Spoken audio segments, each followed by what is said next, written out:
battle features 4,000 point team battle between High Elves and the Empire, taking on Skaven and their Slaaneshi warrior allies.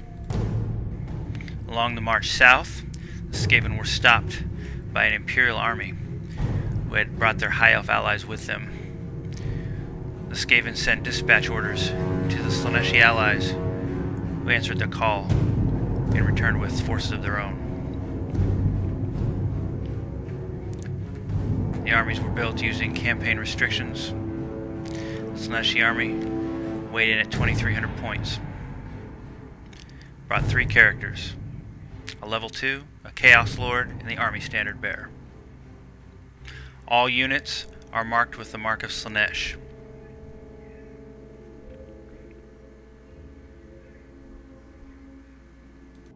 Before you use the layout near the Empire farm, this would be the tile that the Empire player would stake up.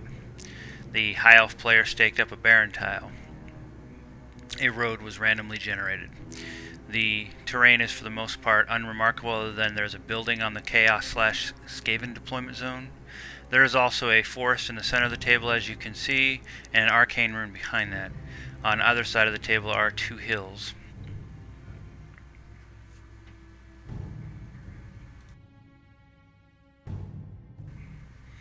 Looking at here, you can see the 4,000 point armies deployed. The Skaven army suffered a 250 point loss due to shoddy equipment, and the Skaven general removed most of his ranged weapons, leaving him only with Jezzails. The Chaos forces had just a Hell Cannon for their ranged support attacks.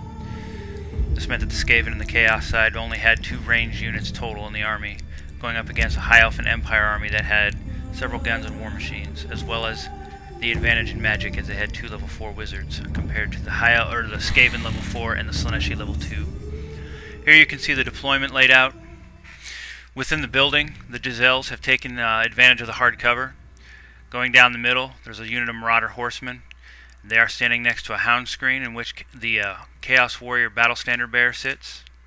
Next to the Chaos Warrior Battle Standards unit is a unit of 30 Marauders with flails. Topping out the center for the Skaven line is a unit of clan rats. And this screen is going to hopefully take most of the damage of the ranged weapons, which will allow the Chaos units behind to burst out. Up in front, on the left flank, the right flank actually, of the Empire army, you can see the Greatsword Death Star, which is packed with the Illusionist level 4 wizard, Battle Standard Bearer, and War Priest for the Empire. Going down the line, we see human spearmen, elven spearmen, swordmasters, human swordsmen, human gunners, a spearman detachment, and a steam tank, which is going to weigh that right flank heavily. On the hill behind are the war engines, which consist of a bolt thrower, a rocket launcher, and a cannon. Off in the center of the table behind, the Elven Command unit sits with Battle Standard Bearer and a level 4 Fire Wizard.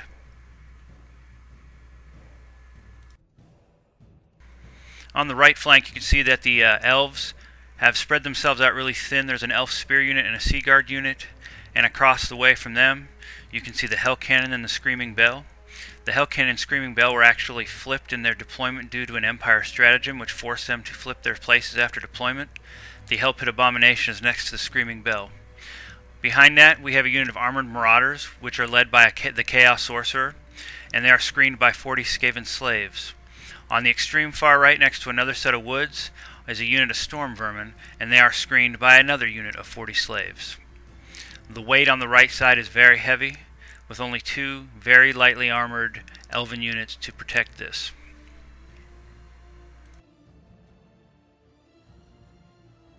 The left flank is also heavy, with a unit of Plague Monks and Chaos Knights led by the Lion and the Chaos Lord. These guys are going to be screened by a unit of Marauder Horsemen and another Hound screen. The idea is to dump these guys into the Greatsword Death Star. There's enough units and models where this shouldn't be as difficult a prospect as we think. The Elves and Humans go ahead and grab turn 1. Their movement phase is simple. They go ahead and slide their Spearmen and Swordmasters forward, as well as the unit of Human Swords. For the rest, they're going to go ahead and wait for the enemy lines to cash in on them. The magic phase, in which they own superiority, is actually all shut down. So no spells go off, and there is no damage done due to the magic. So that's a breather for the Chaos and Skaven side. The shooting phase is another example, is another story. We can't dispel these. They first go ahead and try to take out the Giselles in the tower.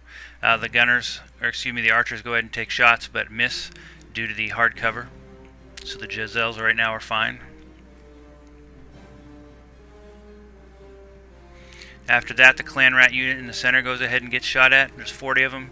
They go ahead and drop 6 with the handgunners, leaves 34 standing there. The Sea Guard on the right flank go ahead and start taking shots at slaves. They drop 5. The Empire cannon lights and fails to light. Actually, it's a misfire. Luckily for them, the only thing that happened was the fuse failed to light, and they can try to fire next turn.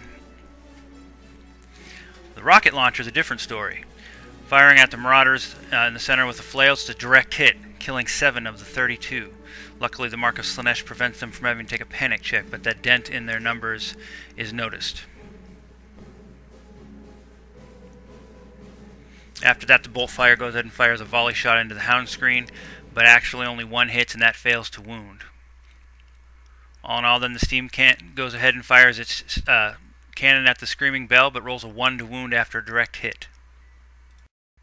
All in all, the elves and the humans did a good job at trying to bang us up, but our main combat units are still alive, so that takes us into our turn 2. And our turn 2 strategy is very simple. We want to push forward and we want to overwhelm the units. We outnumber them in almost every way. The only thing that we're suffering on is magic and firepower, but if we can close the distance fast enough, we can make that a non-issue. The big thing at this point is focusing on that Greatsword Death Star on the left, because if we can take that out, that contains all of the Empire characters, and that's a large chunk of points. So the left flank pushes up towards the Greatswords, and that's pretty much, they're just preparing to go ahead and launch out. Over on the right, again, we've got 2 Elven units and some sparse center units. We're just going to push forward. We want to overwhelm them with numbers. They're stretched very thin. The steam tank is pretty much the only real major threat over there at this point. In the center, you can see the Skaven Grey Seer on his screaming bell overlooking. The clan rats in the center move towards the forest, which turns out to be a blood forest. The blood forest begins to pound down on the clan rats and drops another 4, so there's only 30 of those guys left. Unfortunate. The rest of the battle line is going to go ahead and slide forward. They're going to try to greet those spearmen and those sword masters coming in. The magic phase, we have 6 power dice to the 4 dispel dice.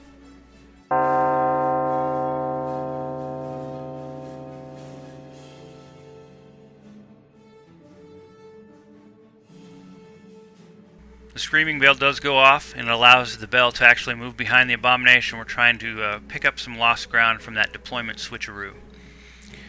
The remainder of our magic phase is shut down, much like the Elven and Human magic phase was shut down, so no other spells really get off. Shooting phase, the Giselles take some shots at the sword masters. We want to drop them. We kill 4 of the 20, leaving 16.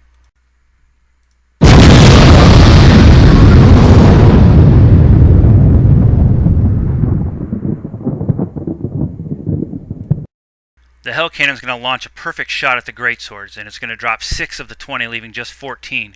Their combat strength is greatly compromised now, and they're facing a superior enemy. The last main combat unit we got to deal with is the steam tank on the right and the sword masters coming in the center.